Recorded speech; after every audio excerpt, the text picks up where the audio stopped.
I looked across and I realized someone was standing on the other side, right there, leaning on that door jamb on the other side. So, like right there.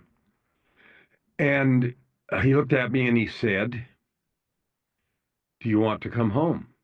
And in a flash, like things in that place, I knew what the door was. I knew what the question meant. I knew who I was talking to, everything. Like,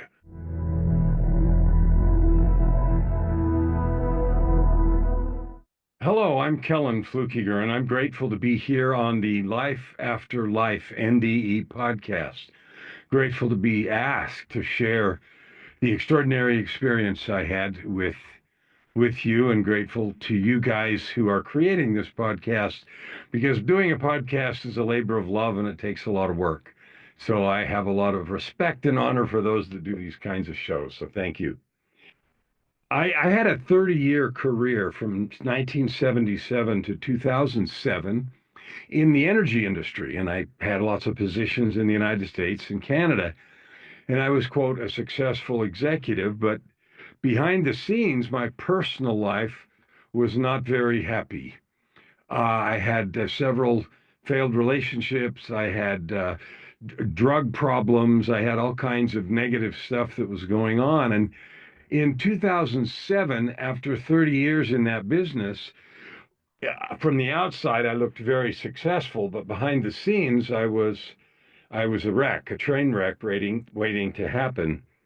And I was single again for the third time, and I was a single dad. I had four of my 10 children living with me, but I was also a very heavy drug user, a $3,000 a week cocaine addict, which is ridiculous.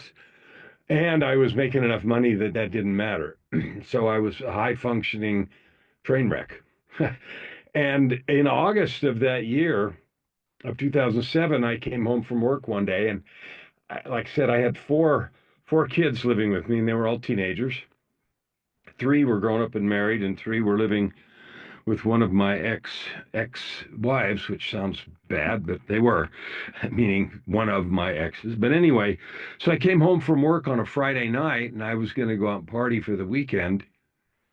And for some reason, I had this urge to turn on the television. Now, that doesn't sound like anything, except I didn't watch TV. I had a great big one because I had four teenagers, and so I made a lot of money. So I bought all that kind of stuff, but wasn't a watcher. So I realized, I picked up the remote and realized I didn't know how to turn it on. So I had to ask one of my kids, my 16-year-old daughter. She punched some buttons and, threw the remote at me, dipweed, and it landed on a program called Intervention. Now, you may not know what it is, and it's probably not on anymore, but it's a reality TV show about families who stage professional interventions for busted loved ones, right? So they call either counselors or priests or something, and they lure the person to a place, and their whole family's there, and they're trying to get them to get some help. So I watched about 10 minutes of the program, and the protagonist, meaning the protagonist was a high ranking executive with a cocaine problem.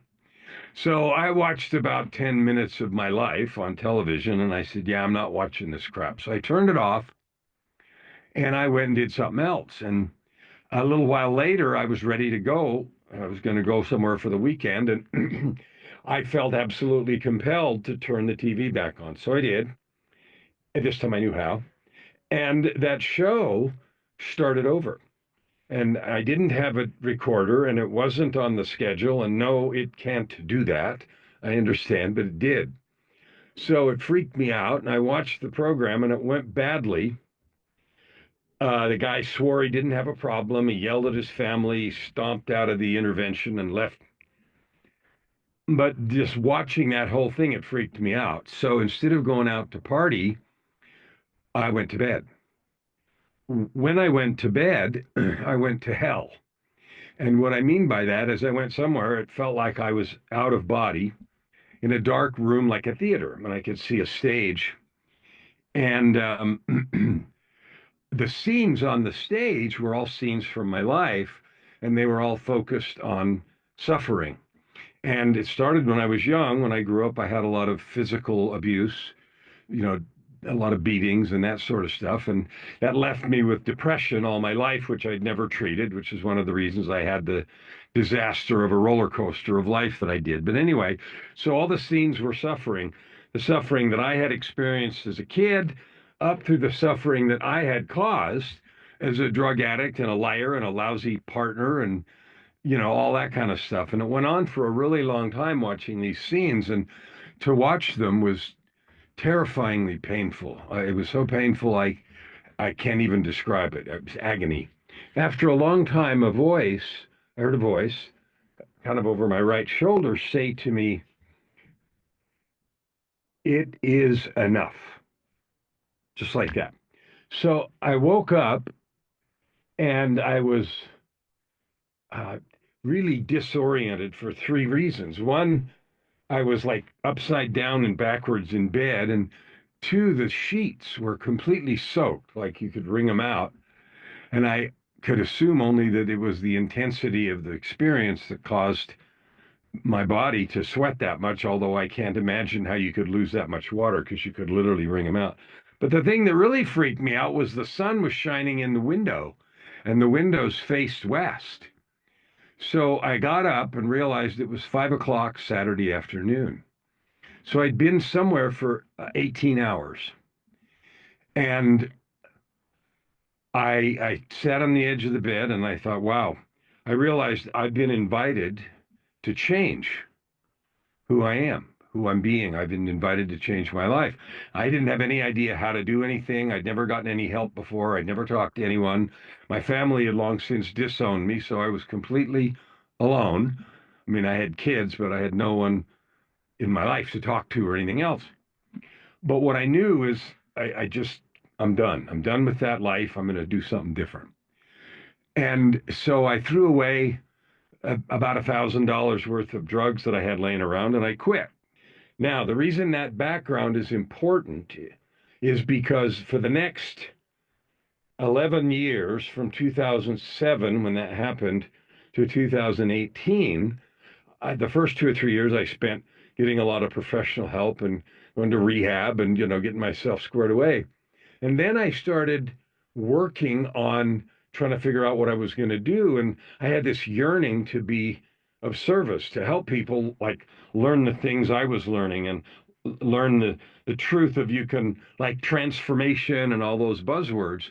And so I thought I could really help people with my experiences that I've been through and I'm going through. So that's when I decided I wanted to be a coach and be that kind of a person because I really had the yearning to serve because of what was happening to me and what had happened. So for those 11 years, I became an author. Today I've written 20 books. I'm writing number 21 right now. I built a coaching practice with clients all over the world, and I have completely changed as a result of that invitation. And it's important to note that it's an invitation. Like you didn't do any of the work. It was just a loud enough 2x4 to wake me up. So the reason that's all important is so we did all that for 11 years. And in 2018, which is now 7 years ago almost, 7 years in June, and her name is Joy too. Like you can't make this up. Her name is Joy. Okay. So anyway, we done all that. And in 2018, in the midst of all the things we'd done, successful, and etc., we decided to go on a cruise. And so we did, and we hadn't been on a cruise before. So when we went on the way home, I got sick, really, really sick. And we were in Oslo, Norway, and then we flew to Amsterdam, and then we flew home. And that was on Monday, I got sick, and we got home on Tuesday, and I just kept getting sicker, fever and terrible illness. And I didn't go to the doctor right away because I assumed that it was a flu or something, and I'd be okay eventually. So I went to bed. By Friday, which was the fifth day of being sick, it was horrifying. And finally, I said, I got to go to the doctor. So I went to the walk-in clinic, and the nurse there wouldn't let me in. She took one look at me and said, "We can't do anything for you. Go to the emergency room. Get out of here. We can't help you." So I did, and uh, when you go to the emergency room, it might take an hour or two or three or however long before they see it, depends on how busy they are. They asked me a bunch of questions, and then within 10 minutes, I was in a private room, which scared me because it meant, okay, this is like bad. And so they kept asking me questions and so forth and said, yeah, we're going to admit you to the hospital. We just don't know what's wrong yet. So when they said they were going to admit me, we'd been sitting there by then a couple of hours, but admitted. And so I sent Joy home because we have cats and dogs. And they said, come back on Saturday morning and we'll see what they tell us. So they put me in a room. And then after a little bit, they came back and said, yeah, we think we're going to put you in biological isolation. We're going to put you in the ICU. We're going to put you in the intensive care unit. Okay. And then they came back and said, yeah, we're going to put you in biological isolation. Now, I want you to think of a movie with hazmat suits and masks and all that stuff in a room with double doors. And so I'm like, okay, what am I from Mars or outer space? But anyway, so they were going to do that. And then they came back and asked me a question that scared me to death. The doctor walked in and he said, so, do we have permission to intubate you, fill you up with tubes, and do anything we need to do to preserve your life? What? I said, what? Okay, so then I decided I had been a practitioner of meditation. So I went into meditation after he left, and I felt something really weird. I felt like a zipper. I could feel my spirit and my body unzipping. And so I realized that I was probably dying. So by then, it was night. So the day had passed, and it was nighttime, about 11 or 12. I picked up my phone, and I could barely operate it. I was trembling so badly because my body was crashing. So I sent Joy a text, and the text said three lines: ICU. Next line said isolation slash intubation, and the third line said I may be dying. And she didn't see it because she was asleep. But about 2:30 in the morning, she got a call from the hospital, the one you never want to get. And they said, are you coming? And she's like, what? And then she saw my text and, realized that this was terrible. So sometime in that time, I flatlined. I coded and died. And so I don't know anything on the outer world for 17 days. I was in a coma for 17 days. During the time that when I died in the ICU, that was when I had the near death experience, meaning I was dead. I sat up on the stretcher and the room had changed. So instead of seeing tubes, and I actually had never seen it. When they took me to the ICU, they restrained me. So they had tied me down to the table and filled me with all kinds of stuff. And Joy took a picture, and it looks as bad as it sounds. The picture looks horrifying. But anyway, so um, I sat up, and the room had changed. It was kind of gray, like a foggy gray. And I couldn't really see how big it was. And I was looking around, and over my left shoulder, I could see a doorway. And, not very far away. It was just right close. And for some reason, I wanted to be at the doorway. So I was standing at the doorway and I'm leaning on the door jamb on my right shoulder. And there was no door, it was open, it was just a doorway. And then I noticed the other side of the doorway was white. My side was gray and that side was white. And I looked across and I realized someone was standing on the other side, right there, leaning on that door jamb on the other side. So, like right there. And he looked at me and he said, do you want to come home? And in a flash, like things in that place, I knew what the door was. I knew what the question meant. I knew who I was talking to, everything. And it was interesting because there was no sense of expectation about what the answer should be, yes or no, I want to come home or I don't. But I knew there needed to be an answer. Like you knew Like you can't not answer this question. So okay. So we talked about it for a while, and I talked about everything that had happened between 2007 when that other thing happened, and that's why it's important to know that whole first setup. So for the last 11 years, everything I'd been doing and trying to do, and the work I'd been trying to do in the world, helping people and stuff like that, and we talked about all that. And finally, after a long conversation, I said, "Well, I'm not done yet." So he said, "Okay." And that was the end of the first conversation. And I'm quite sure that's when they were able to restart my heart. And so I don't know how long I was flatlined, and I know it was that long. So however long that was. So then the next day, I'm in that a coma still for 17 days. So the next day, and people when I tell the story always say, "How did you know it was the next day?" I don't know. It was the next day. Okay. So the next day I'm back at the door, same conversation, same place. But the topic of the previous day didn't come up because that was decided. You're staying. So this time he asked me, "So, okay, you're going to stay. What are you going to do?" And so we started talking about the work that I had been doing, the books that I'd written, and the work that I was doing as a coach, trying to help people realize the focus of my work is to help people realize their true identity, their true creativity, their true power, and to own that and then do something with it.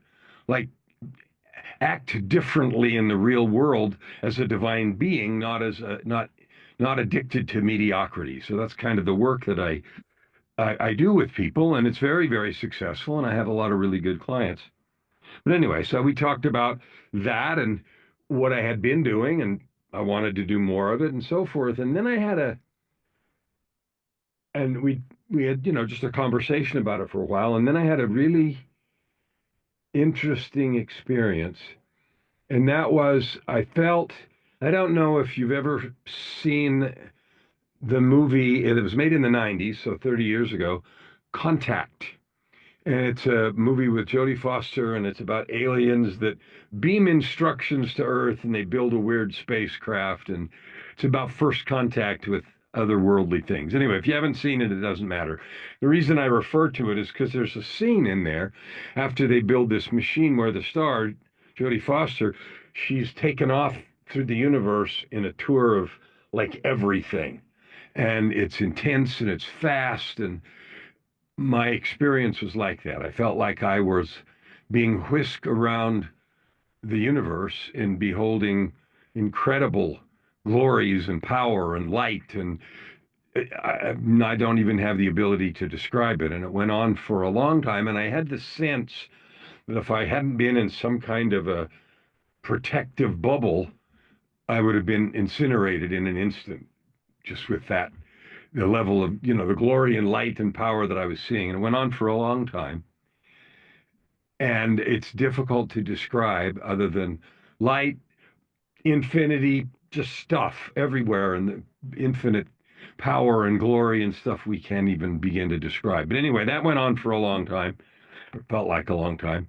And then I'm back at the door and I'm sort of breathless because of what I'd just seen and everything that I'd witnessed. And I was standing there and thinking that four things had become really, really clear. The first of those four was that each one of us is an intentional, divine being, lovingly created. There's no accidents, there's nothing. We're a lovingly crafted, intentionally created being. And I knew that with infinite certainty. The second thing is that each of us has a mission and purpose that we not only agreed to, but that we were excited about before we came. The third thing is that we all have the gifts and talents we need to do and enjoy that purpose and mission. And the fourth thing is that all the help we need is available from both sides of that door. And so I stood there considering those, and I asked him, I said, well, since that's true, why do we settle for crumbs? Why do we settle for crumbs? And I don't know if in the economy of heaven, brevity is a virtue, but the answer was 4 words. He looked at me and he said, because you don't believe. Oh, I didn't facepalm. I thought about it. But anyway, he said, and I said, okay, what what can I do to help? What can I do about that? Oh, glad you asked. So then I received a framework, a description of a process about how to change those beliefs that we have. So that second conversation was really long, really detailed, and really exciting. So then that was done. And then the third day, I'm back at the door, and this time I came really excited, like I was sort of bouncing. Had been repeating in my mind all of the stuff that I had learned and seen, and the framework of the that eventually turned into the book of context. And the third day was just one question. He looked at me and he said, are you sure? And I thought, am I stupid? Have I missed something? What do you mean, am I sure? Am I biting off more than I can chew? I mean, like, help me here. So, anyway, we talked about it from every possible way that I could think of to talk about it. And so finally, after a while, I said, yeah, I'm sure. And so he said, okay. And nothing was said, but the conversation ended with a finality that I knew we were done. And then, if that's day 1, 2, and 3, then 14 days later, I came out of the coma, and all I could do was talk about the framework of the book of context and everything. And I thought my sole focus was, I've got a mission. What can I do? What do I need to do? What do I need to do it? What are the tools, the frameworks I got, the principles that I learned? And so I have spent zero time trying to write down prophecies like Nostradamus or any of that kind of crap. What I have noticed is I no longer experience fear. Like at no time in the last 6 years, 7 years now, 17, 18, 19, 21, 2, 3, 4, 5, 7 years. At no time in the last 7 years, I'm not afraid of anything. Like I talk a lot, I speak at conferences, and I say that. And at one conference I spoke, and there was some Q&A, and a lady asked me, what's the biggest change since you had that experience? And I hadn't really prepared for the answer. And this was like in October. So it was like 3 months or something after I'd gotten home. Barely learned to walk. I hobbled up on stage, but I was already at it. And I was thinking about the answer. And while I was thinking, I heard my mouth open and say, I no longer experience fear. And someone asked me, and as a follow-up, what do you mean? How do you not feel fear? And I looked at him and I said, what on earth is there actually for me to be afraid of? I've already died. I know what happens. I'm here by choice. I have a purpose. I no longer experience fear.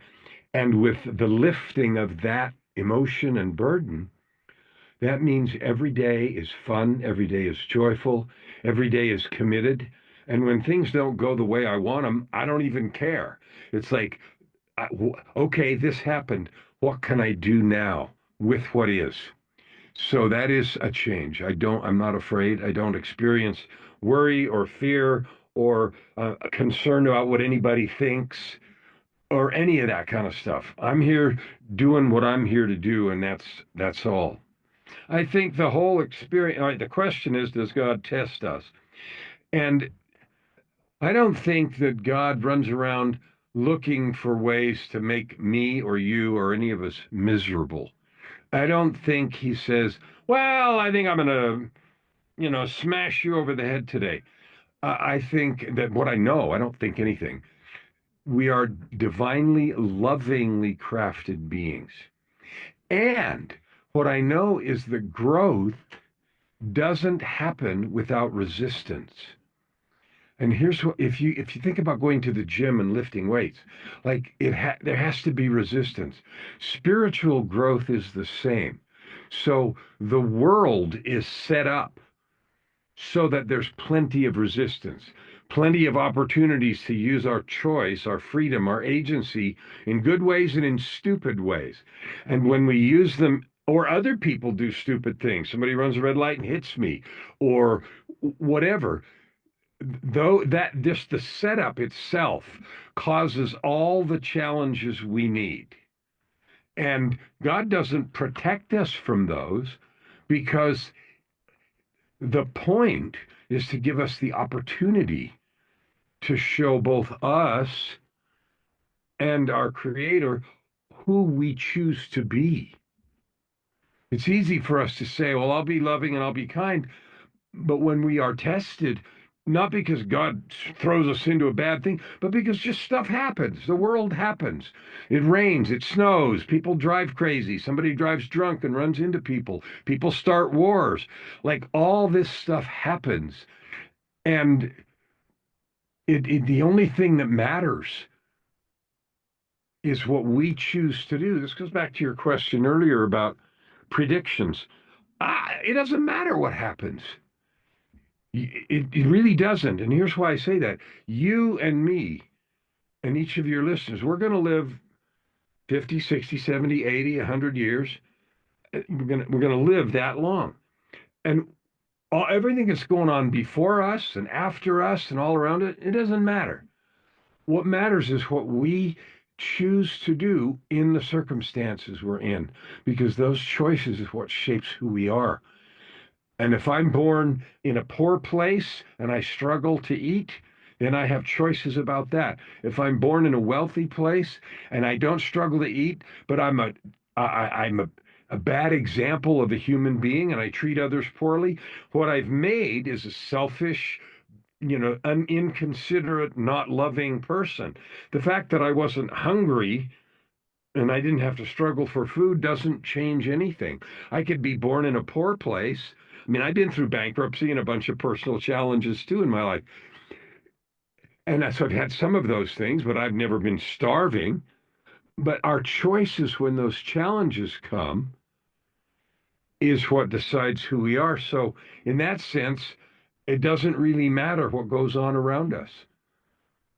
What matters is what we do. And that's why, predictions about who's going to do what, I don't even care. I am where I am. The world is going to do what it does. And I get to pick who I'm being. And those choices is what I take with me when I go home. So if you read Judeo-Christian scripture like the Bible and other scriptures too, they foretell of a end of days kind of scenario, and that there's going to be all kinds of stuff happening. Well, I have read. I'm not a fanatic in any. I mean, I am spiritual, believe me. Like I've seen everything, but um, it looks like if you read those kinds of scriptures and you see what's said in there, it was written 1,000 or 2,000 years ago, it looks like a lot of it's happening. So, and it looks like a lot of those things are like, yeah, it looks like that. And, earthquakes and natural disasters and wars and rumors of wars and all that language that's in there. So I'm not saying anything about a timeline because I don't do that, but it sure looks like the number, the frequency, the severity is intensifying. And so in my own mind, I'm sitting here thinking, yeah, I don't think we've got a whole long time left before, it's time to like change the whole thing, shut it down and do whatever's going to happen then. And you can read that literature and see what it says, and you can make up your mind about what it means. And so, yeah, it looks like we're in the last scene here. That's what it looks like. Yeah. So the question is, do we have agency? Do we have free will, or is everything predestined? You bet your life you have agency. I exercised my agency before 2007 to be a drug addict, to be a lousy partner, to fail at raising 10 children. I don't know why God gave me 10 kids. I'm trying to do the best I can now with everything, and that was the sum of my choices. And what I had made out of myself was a liar, an addict, and a failure as a person. And his grace or love was the invitation to change. Like I didn't have to accept that. When I woke up and had the realization it is enough. I mean, it wasn't a shouting voice, but that it is enough. I mean, that thundered through my soul like you can't even imagine. It is enough. And it wasn't shouted, it is enough. And when I woke up, I could feel the thunder, and I thought, I don't know how to change. I don't know where to go. I don't know how to do this, but I'm going. And so that was an invitation, and I accepted it. And I was given the choice to go or stay in the near death experience 11 years later. And every single one of us, I mean, we're born into this world with nothing. Okay. And we're going to take nothing home. Our bank accounts, everything we have doesn't matter. The only thing we're going to take back is what we've made out of ourselves, what we have chosen to be with our character traits, how we love, how we serve. We change when we do that. When I acted one way, I was a certain person. When I decided to be a person of love, forgiveness, and service, I'm a different person. And that is a choice. And so the only thing when I do go home the next time, I want to be happy with what I bring back. This is what I've made out of me. And so there is absolutely, foundationally, it is an eternal principle. You have choice. So you're welcome. I was thanked for my appearance here, and you're absolutely welcome. I want each one of you, I hope your audience listens. And I hope they don't think, yeah, that's him, but it's not available to me. That's not true. Now, getting a hold of me. One of the fun things about having a weird name like Kellen Flukiger is I can't hide. Okay? There are two of us in the world, and the other one is my son. Or out of 8 billion people. 1, 2. So on all the socials, I'm Kellen Flukiger. There's a URL on the screen called kellenflukigermedia.com. You can go there, kellenflukigermedia.com. All my books and stuff. But if you Google me, there's thousands and thousands of hits. I mean, I've got a podcast with 1,000 episodes. I've got, I'm on media, I'm on television, I've got 20 books. So any way you want, follow me on any of the socials. I'd be delighted to connect.